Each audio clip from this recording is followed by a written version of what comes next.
BAR focus channel కు స్వాగతం. జరిగిన ఉదంతం చూస్తుంటే చాలా దురదృష్టం. మహిళలకి అండగా ఉంటాం.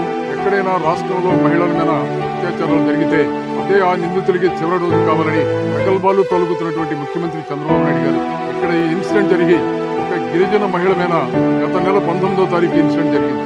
ఈ రోజు కూడా నిందితుల్ని మీరు అరెస్ట్ చేయించాలి. ఈ రోజు కూటమి ప్రభుత్వం చెప్పేవన్నీ కూడా అండగా నిలబడతాం, మహిళలకి ఎస్సీ ఎస్టీకి అండగా నిలబడతాం ఇవన్నీ చెబుతున్నారు కానీ ఎక్కడెక్కడ చేసిన పాపానైతే పోవటం లేదు. పోలీసులు కానీ రెవెన్యూ కానీ ఈరోజు అధికారం ఉంది కదా అని మీరు అనుకోవచ్చు. అధికారం శాశ్వతం కాదు. రేపు అధికారాలు మారినప్పుడు మీరు భారీ మూల్యం చెల్లించుకోవాల్సినటువంటి పరిస్థితి ఏర్పడుతుంది. కేవలం రాజకీయ నాయకుల అండతోటి, కూటమి నాయకుల అండతోటి, స్థానిక శాసనసభ్యులు అండదండలతోటి ఇలాంటి దాడులు నిర్వహించడం చాలా దుర్మార్గమైనటువంటి విషయం. ఇవాళ హ్యూమన్ రైట్స్ కమిషన్ తెలియజేస్తాం, అలాగే షెడ్యూల్డ్ ట్రైబ్స్ నేషనల్ కమిషన్ కూడా తెలియజేస్తాం. ఆ కుటుంబం ఏదైతే బాధపడుతుందో అంతకి 10 రెట్లు రేపు మీ కుటుంబాలు బాధపడేటువంటి రోజు ఉంటుంది. అందరికీ తెలిసిన విషయం. కావలో ఏ విధంగా ఒక ఎస్టీ మహిళ మీద దాడులు జరిగాయో ఈ మధ్య మేము 2 days బ్యాక్ గోవర్ధనన్న మేము అందరం కూడా వచ్చి ఆ మహిళని పరామర్శించడం జరిగింది.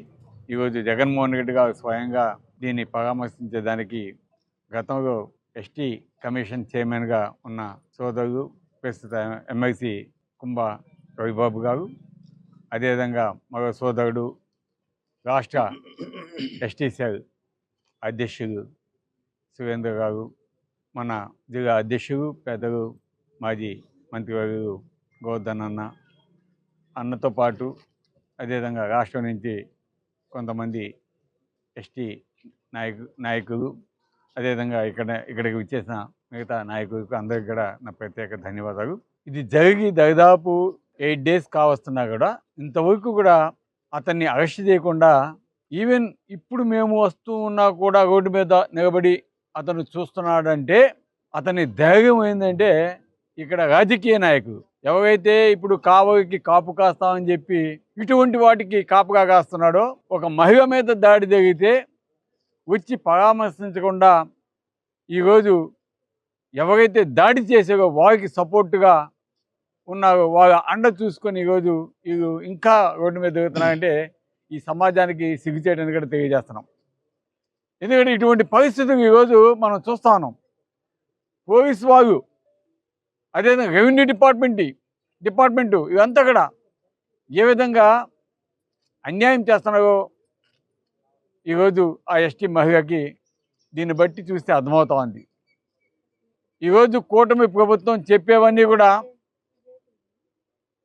అండగా నిలబడతాం, మహిళలకి ఎస్సీ ఎస్టీకి అండగా నిలబడతాం ఇవన్నీ చెబుతున్నారు కానీ ఎక్కడెక్కడ చేసిన పాపానైతే పోవటం లేదు. ఈరోజు ద్రోహం చేస్తున్నారే తప్ప వాళ్ళైతే మంచి చేయటం లేదనేది దీన్ని బట్టి అర్థమవుతా ఉంది. అందుకే ఈరోజు వైఎస్ఆర్ కాంగ్రెస్ పార్టీ తరఫున మేమంతా కూడా వారికి అండగా ఉండాలని ఈరోజు మేము మా నాయకులతో రావటం జరిగింది. అదేవిధంగా కొంతమంది మీడియా వాళ్ళు కూడా రాస్తూ ఉంటారు. ఏమని రాస్తారంటే ఒక మైనారిటీ సామాజిక వర్గానికి మీరు వ్యతిరేకంగా చేస్తారా అని. నాయనా ఇక్కడ మైనారిటీకి ఎవరు కూడా వ్యతిరేకం కాదు. ఎందుకంటే అది ఆ ఎస్టీ మహిళ యొక్క కుమారుడు ప్రేమ వ్యవహారం.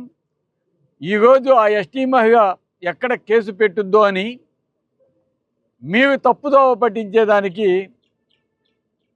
లేనిపోని కేసులు ఈరోజు ఆ అబ్బాయి మీద పెట్టి మీరు బనాయించారు. వాటన్నిటి కూడా నిగ్గు తేల్చాల్సిన అవసరం ఉంది. అంతేగాని మీరు ఒక వర్గానికో ఒక కులానికో ఒక మతానికో పుయ్యాల్సిన అవసరం లేదు. ఎందుకంటే ఒకవేళ అబ్బాయి తప్పు చేసి ఉంటే తప్పకుండా పోలీసులు శిక్షిస్తారు. లేదా మీరు తప్పుడు కేసులు పెట్టుంటే ఎవరైతే పెట్టారో ఆ పోలీసు వాళ్ళని వదిలేది లేదు. అదేవిధంగా ఎవరైతే తప్పుడు కేసులతో పాటు తప్పుడు సర్టిఫికేట్స్ ఇచ్చారో ఆ రెవెన్యూ డిపార్ట్మెంట్ వాళ్ళని కూడా వదిలేది లేదని కూడా తెలియజేస్తూ తప్పకుండా ఆ కుటుంబానికి అండగా ఉండాల్సిన బాధ్యత మనందరి మీద ఉంది. జగనన్న మా అందరికీ చెప్పున్నాడు, ప్రత్యేకంగా చెప్పి పంపించున్నాడు. కాబట్టి తప్పకుండా ఆ కుటుంబాన్ని మేము అండగా ఉంటామని కూడా తెలియజేస్తాం. ప్రస్తుతం శాసనమండలి సభ్యులుగా ఉన్నటువంటి నా చిరకాల మిత్రులు ఆత్మీయులు కుంభ రవిబాబు గారు అదేవిధంగా నా సోదరుడు వైఎస్ఆర్ కాంగ్రెస్ పార్టీ రాష్ట్ర ఎస్టీ సెల్ విభాగానికి అధ్యక్షుడిగా వ్యవహరిస్తున్నటువంటి సురేంద్ర గారు, మా సోదరుడు మాజీ శాసనసభ్యులు రామిరెడ్డి ప్రతాప్ కుమార్ రెడ్డి గారు, స్థానికంగా ఉండేటువంటి నాయకులు, గిరిజన నేతలు, కార్యకర్తలు, మహిళలు అందరితో కలిసి ఈరోజు ఆ కుటుంబాన్ని పరామర్శించడం జరిగింది. గతంలోనే చెప్పాం ఏ విధంగా ఆ కుటుంబాన్ని హింసించారు, వేధించారు అనేటువంటి అనేక విషయాలు మేము చెప్పడం జరిగింది. ఈరోజు ప్రత్యేకంగా వచ్చినటువంటి రాష్ట్ర స్థాయి నాయకులు కూడా వాళ్ళతో మాట్లాడి అన్ని వివరాలు కూడా సేకరించడం, వాళ్ళకి పరామర్శించి ధైర్యం చెప్పడం జరిగింది. నిన్న చంద్రబాబు నాయుడు గారు నెల్లూరు వచ్చినప్పుడు ఒక మాట చెప్పాడు. చంద్రబాబు నాయుడు ఈ మధ్య ఎక్కడికి వెళ్ళినా ఒకటే మాట చెప్తున్నాడు, కానీ ఆచరించడం లేదు. నిన్న కూడా చెప్పాడు, ఎవరన్నా మహిళల జోలికి వచ్చినా, మహిళల మీద చేయి వేసినా ఆ రోజు ఆఖరి రోజు అవుతుంది వాళ్ళకి అని చెప్పాడు. చంద్రబాబు చెబుతూనే ఉన్నాడు తప్ప ఈరోజు ఈ కేసు జరిగి ఇన్ని రోజులైనా కనీసం అరెస్టులు లేవు, దాని గురించి పట్టించుకునేటువంటి నాదుడే లేదు. వాళ్ళని రకరకాలుగా పోలీసులు ఏ విధంగా వ్యవహరించారు, ఎంఆర్ఓలు ఏ విధంగా వ్యవహరించారు, అనేక విషయాలు చూసాము. దానికి సంబంధించినటువంటి ఆధారాలన్నీ కూడా ఉన్నాయి. ఇవన్నీ ఉన్నా ఒక పక్క ఒక మహిళకి, ఎస్టీ మహిళకి అన్యాయం జరిగిందని చెప్పి పదే పదే ప్రస్తావిస్తున్నా ఏమాత్రం పట్టించుకోకుండా దాన్ని ఏదో ఒక విధంగా నీరుగార్చాలి, నిందితులనే పాపం రక్షించాలి, బాధితులను నిందితులుగా చేర్చాలి, వాళ్ళని ఏదో ఒక విధంగా బెదిరించి బ్లాక్మెయిల్ చేసి ఈ కేసు ముందుకు వెళ్లకుండా చూడాలనేటువంటి ఒక దుర్మార్గమైనటువంటి ఆలోచనతో దొంగ సర్టిఫికేట్లు పుట్టి ఈరోజు రవిబాబు గారు చెప్తున్నారు, ఆయన ఎస్టీ కమిషన్ చైర్మన్గా పనిచేశారు. సురేంద్ర చెప్తున్నాడు, జన్మతహా ఏదైతే కులంతో పుడతామో అదే కొనసాగుతుంది తప్ప మనం మారమంటే మారదు. వాళ్ళు ఏం చేశారు, ఒక దగ్గర మన ఎవరో చూపించారు, ఒక దగ్గర షేక్ ఖైరున్నిసా అని ఉంది, ఒక దగ్గర షేక్ సుకుమారి అని ఉంది ఆధార్ కార్డు దగ్గరికి వచ్చేటప్పటికి. కాబట్టి రకరకాలైనటువంటి సర్టిఫికేట్లు వివిధ ప్రభుత్వ సంస్థలు ఇచ్చినప్పుడు వాటన్నిటిని విచారించి వాళ్ళు దేనికి చెందినటువంటి వాళ్ళు, కాబట్టి ఎస్టీకి సంబంధించినటువంటి వాళ్ళ కాదనేటువంటి దాని మీద ఎంఆర్ఓ ఒక నిర్ణయం తీసుకోవాల్సినటువంటి అవసరం ఉంది. అవన్నీ పక్కన పెట్టి ఎంఆర్ఓ తప్పుడు సర్టిఫికేట్ ఇచ్చాడు, మొన్ననే చెప్పాను నేను. అదేవిధంగా పోలీసులు దానికి సంబంధించి నిందితులు కొమ్ముగాచి బాధితులు నిందితులుగా ఇచ్చారు. ఇది రాష్ట్రంలో సర్వసాధారణమైనటువంటి విషయం అయిపోయింది. కాబట్టి ఖచ్చితంగా ఎస్టీ కమిషను, మహిళా కమిషను, హ్యూమన్ రైట్స్ కమిషన్ ఆశ్రయిస్తాం.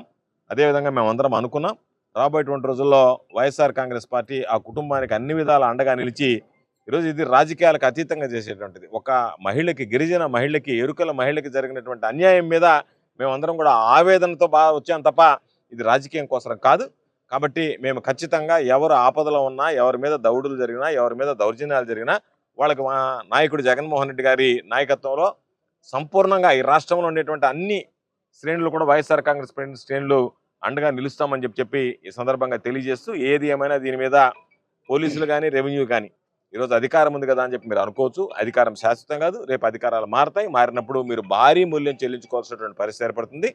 మొన్న చెప్పా, మరలా చెప్తున్నా, ఈరోజు మీరు చేసేటువంటి పొరపాట్లకి ఆ కుటుంబం ఏదైతే బాధపడుతుందో అంతకి 10 రెట్లు రేపు మీ కుటుంబాలు బాధపడేటువంటి రోజు ఉంటుందనేటువంటిది గుర్తుంచుకుంటే మంచిది. ఇప్పటికైనా దాని మీద ఎస్పీ గారు, కలెక్టర్ గారు జోక్యం చేసుకుని సజావుగా, సాఫీగా దాని మీద పూర్తి స్థాయి విచారణ జరిపి బాధితులను కఠినంగా శిక్షించి ఆ కుటుంబానికి న్యాయం చేయాలని చెప్పి కోరుకుంటున్నాను. వైఎస్ఆర్ కాంగ్రెస్ పార్టీ మా నాయకులు శ్రీ జగన్మోహన్ రెడ్డి గారు కావల్లో జరిగినటువంటి ఈ చర్యని పూర్తిగా ఖండిస్తూ, ఇక్కడ జరిగిన విషయాలు ఇప్పటికే జిల్లా అధ్యక్షులు, గౌరవనీయులు, పెద్దలు, మాజీ మంత్రివర్యులు కాకాని గోవర్ధన్ రెడ్డి గారి ద్వారా, స్థానిక మాజీ శాసనసభ్యులు ప్రతాప్ రెడ్డి గారి ద్వారా విషయాలన్నీ తెలుసుకొని నన్ను రాష్ట్ర ఎస్టీసీఎల్ అధ్యక్షులు సురేంద్ర గారిని ఇక్కడికి పంపించడం జరిగింది. ముందుగా ఆ కుటుంబానికి మనోధైర్యం ఇవ్వాలి, ఆ కుటుంబానికి అన్ని విధాలుగా అండగా ఉండాలని ఈ జిల్లాకు సంబంధించినటువంటి వైఎస్ఆర్ కాంగ్రెస్ పార్టీ పెద్దలందరూ కూడా, అలాగే మా పార్టీ నాయకులు జగన్మోహన్ రెడ్డి గారు కూడా ఒక ధైర్యాన్ని ఇచ్చే కార్యక్రమంలో భాగంగా ఇవాళ ఇక్కడికి వచ్చేసాం. జరిగిన ఉదంతం చూస్తుంటే చాలా చాలా దురదృష్టం. మహిళలకి అండగా ఉంటాం. ఎక్కడైనా రాష్ట్రంలో మహిళల మీద అత్యాచారాలు జరిగితే అదే ఆ నిందితులకి చివరి రోజు కావాలని ప్రగల్భాలు పలుకుతున్నటువంటి ముఖ్యమంత్రి చంద్రబాబు నాయుడు గారు ఇక్కడ ఈ ఇన్సిడెంట్ జరిగి ఒక గిరిజన మహిళ మీద గత నెల 19వ తారీఖు ఇన్సిడెంట్ జరిగింది. ఈరోజు కూడా నిందితుల్ని మీరు అరెస్ట్ చేయించలేదు. ఎవరు కాపాడుతున్నారు నిందితుల్ని?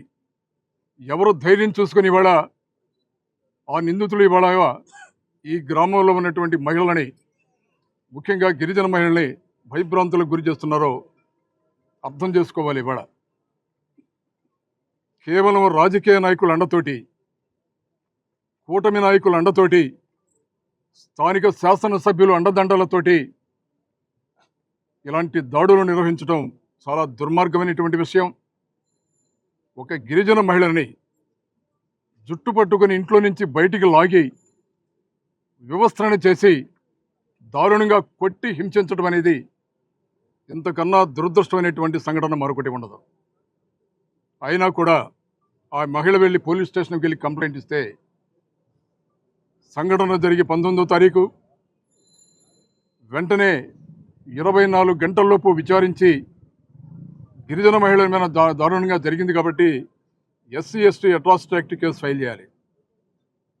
కానీ కేసుని ఫైల్ చేయకుండా ఆ కేసుని తాత్సారం చేయాలని 41A కింద ఫైల్ చేసి కేసును నీరు కార్చే ప్రయత్నం పోలీస్ డిపార్ట్మెంట్ చేశారు.